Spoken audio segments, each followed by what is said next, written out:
So I think if we put all this together, you might put a continuum up here that looks like this.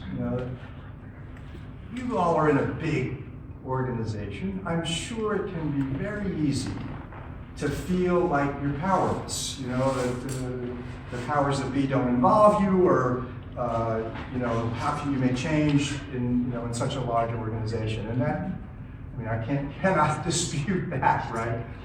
What I think these folks did, or the members of this group of 50 clients, is that they just decided to make a shift when, for example, something was stuck.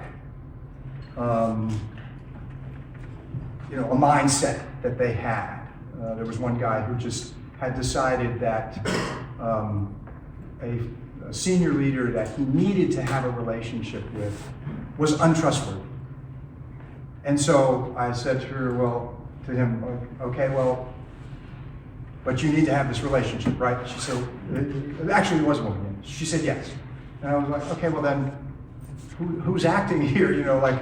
If you think he's untrustworthy and you're not doing anything, is he going to do something? So they were just kind of stuck in this situation, and she then began to initiate. But I think that's what happened in a lot of these situations where things were stuck. That people just made small kind of shifts, right? Or let's say you remember Rosemary, the conflict avoider, right? She was underdoing confrontation. Or the lab director who was overdoing selflessness, right? And all we did was try to align what they were doing instead to what they needed in that situation. The lab director needed to get out of this lethargic state that she was in. So she made the small shifts to make that happen. Or remember the cybersecurity director, Joan. 98 projects, right? What could be a symbol of greater futility than how to get 98 projects done? But remember what she said. She said, I feel great after she got one done. That was just so striking to me. And what she, I think, felt at that moment was a sense of competence. For me, overload is not about the number of projects you have. It's about the sense of control. She had felt out of control. Now she felt like she was more in control. She could confront those other 97 projects. So all these people just decided to make a shift, to step up, to show up in some way. And it not only had an impact on each of them as a person, but it affected the people they worked with. It affected the organization.